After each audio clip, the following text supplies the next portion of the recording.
I thought it was a pretty special performance by the team. One of the hardest things in sport is to back up a scoreboard dominant win, which we got in the first test. Not so much our performance wasn't that great, but we managed to scoreboard well in the first test. But tonight we had to come back out and earn it again, and we had to work hard. Australia, I thought, played well in patches, and the boys got better and better as the night went on. I think we scored 6 tries off the top of my head. 3 of those were off set piece, 3 off the line out. So that was an area that we wanted to get better at. Foz and his group worked hard on that, and we got the rewards for that hard work. And Bowden's a special player. We know that. He's been the World Player of the Year for the last 2 years. And I understand everyone getting excited about Richie Mwanga because we're excited about him. He's an outstanding young man and an outstanding young player, and going to be great as the years go by. But you can't buy experience, and you can't buy moments in the middle. And Bowden's had those, and we saw what happens when they all click together like tonight. Steve, you touched on it before, but do you think tonight was an improvement on last week's performance from Sydney? Sorry? Do you think that was an improvement on? Yeah, I do. Yep. Yeah, we couldn't get our set piece flow going last week, and this week we certainly did. So we hurt them a little bit there at times. There's a bit of trouble at scrum time, especially late in the first half. What do you put that down to? 2 good scrums. I mean,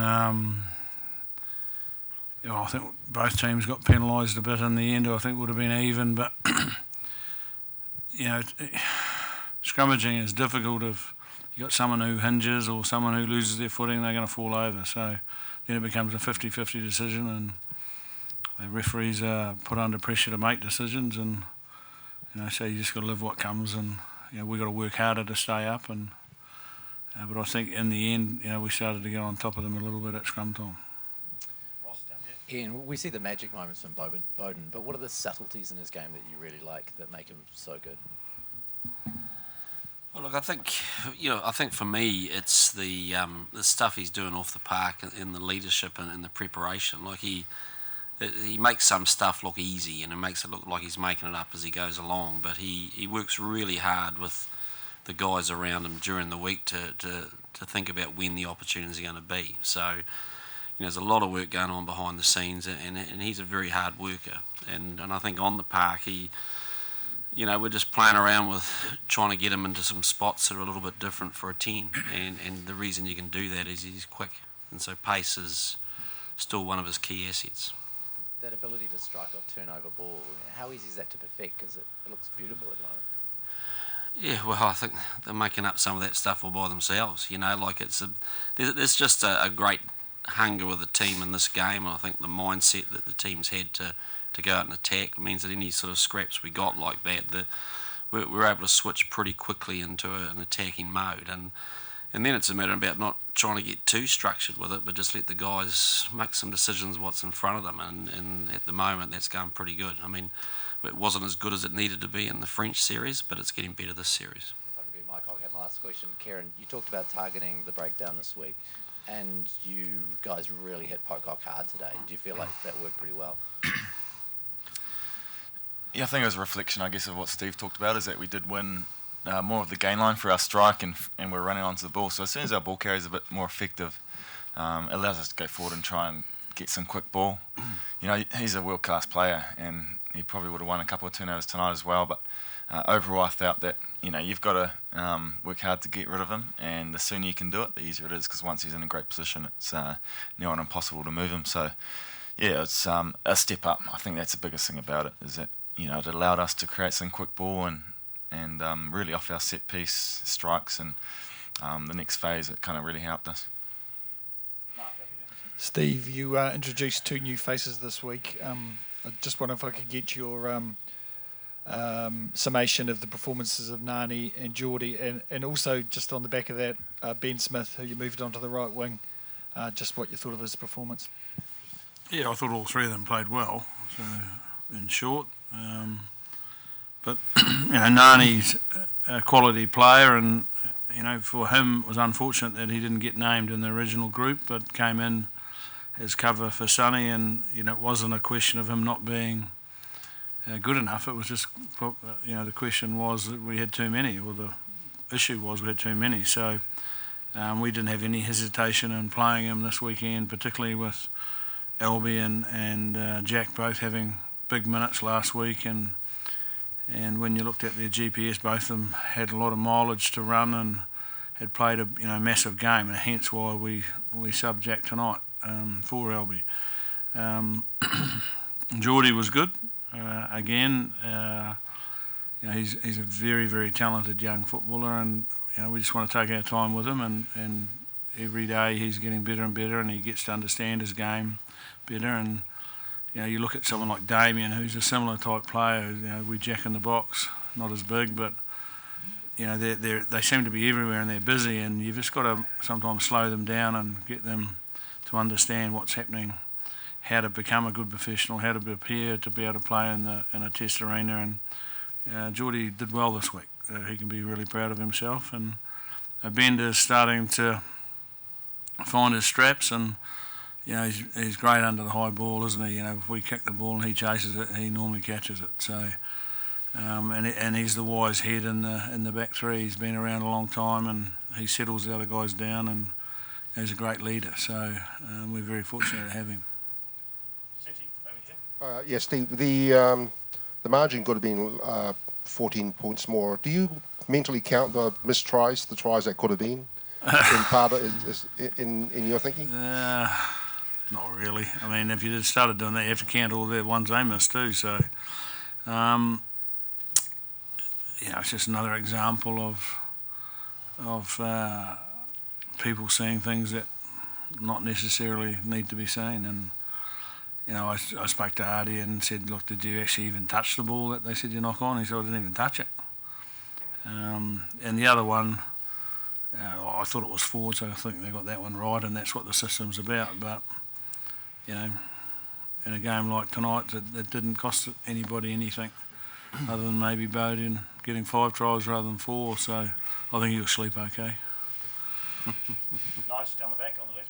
Steve, can you talk us through how you make the decision about where you play Ben Smith? Because he's as effective as a right wing as he is a full-back. There's a lot of people that love telling you that you should just leave him at full-back and stop messing around with him. Can you talk us through the way you break down how you utilise that guy? Well, first and foremost, the 3 selectors pick him to play where he plays. So when he goes good, I can't take all the credit for myself. And but he plays in what we call the back 3, and the skill set we think is very similar. So using him really depends on what strategies we want to use and what we think the opposition might use too. But we're growing the capability of the other people we've got as well. Geordie's an example of that. Nihi, Milner-Scudder, he's had a couple of games and he'll come back shortly too. And then you think about Rico will come back. So we've got some real quality players that we can use. So having someone like Bender, with a little bit of flexibility to be able to play both and not really miss a beat, because his mindset, he doesn't care where he plays. Which I think is a wonderful start. It allows him to go out there with a really open mind to just want to play. And I think he deserves all the credit in the world for having that, because that, he just goes on the park, and if I'm on the wing, I play on the wing. If I'm at fullback, he's probably more comfortable at fullback, but he's just a quality player and a quality team man. It just doesn't seem to bother him. So, between all of us, we will make a decision, and he gets on with it and makes us all look good for making a decision, which really isn't that hard to make. Matt, down the back. Kieran, we just had Michael Checker in here regretting his players didn't identify things like basic overlaps and things like that. From what you saw in the field, were they just making poor decisions at times, or do you think there was an intent to just sort of attack those middle channels and just stay there? Look, I'll probably have to have a look at the game to figure out, where the space was, I guess. But look, they did carry pretty strongly. I think they intent was to try and go through us. Their forwards really carried through the middle. And they did attack with inside balls through Foley and Beale and that. So probably potentially where they scouted to try and attack us. So felt we defensively stepped up from last week, which is what we want. But yeah, I can't say for what they had. Steve, you talk about your options looking ahead to Argentina. Is this an opportunity to maybe use some of your wider squad members? What are you sort of looking ahead to for the next series? Well, I'm looking ahead to walking out of here and having a couple of beers and enjoying the Bledisloe Cup one. And then maybe having a day off and forgetting about rugby. But obviously, we've got people we have to develop and grow, and the Argentinian game is not a Bledisloe Cup game, so it gives us opportunities to muck around. But not to the point where we're disrespectful to Argentina, more to the point of growing the talent that we have, and I think that's a big point that people need to understand. Another question, Dylan? Yeah, Nigel down the back. Steve, you're opposite Michael Cheika's. Obviously got some questions that are being asked about him and his future as a fellow international rugby coach. How hard is it to watch a member of that brethren go through some pretty tough times? Questions about he's got 3 games to go and he could be out. More questions after what happens tonight. As someone of that ilk, what do you think watching someone like that have to deal with it? Well, I think it's part of what happens in sport, isn't it? Like, you guys and ladies are relentless. You need to sell papers, and it's a great headline. Coach on the border of being sacked, or coach under pressure. And the key thing is that he doesn't lose his own convictions, and the team don't lose sight of what they're trying to do. And listening to them talk, it sounds like they've got plenty of belief in who they are and what they're trying to do. So as a coach, you can't control what happens. If someone doesn't like what you're doing and the results don't match up, then that's high performance sport. You get the chop, and you keep your dignity in doing that. But at the same time, I think we could be a little mischievous in the media, and the fans too probably. And we've got social media now where it's not like the old days where it was just the media. Social media allows everyone to have an opinion and never be judged for it. So they come under extreme pressure, and I guess it's about how well you deal with that. And I personally, I think there's a lot of stuff that he does is good. But like all of us, he probably there's some other stuff he'd like to do better. But his team, because they lose to us, doesn't become a poor team.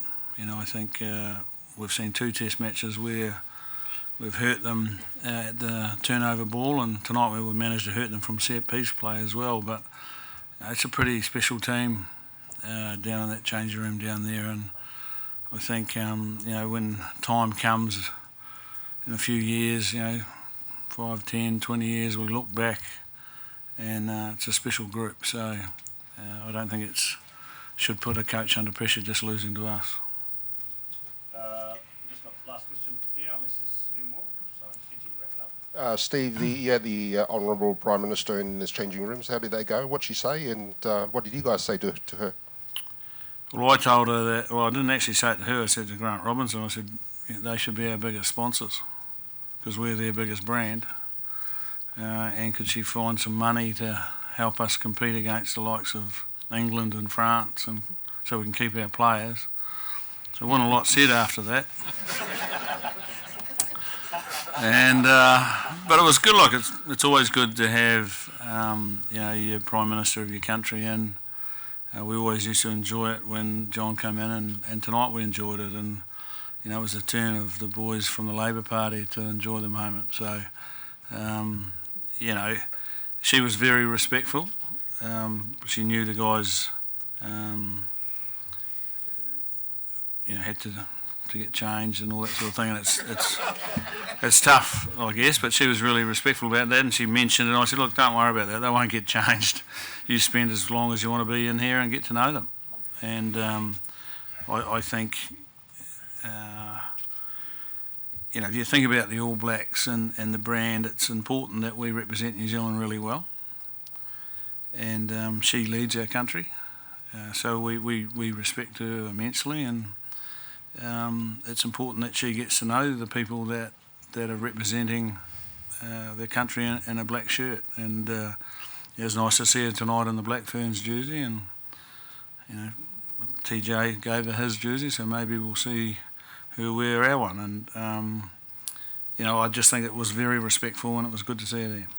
Oh, can I ask one thing, Steve? Have the Aussies come in talking about the shed? Have the Aussies come into the shed to have a beer with you guys, or is that? Well, they're waiting for us to finish, so if you stop asking questions, the answer will be yes, Phil. You can come too if you like. You've been around long enough to have one with us as well.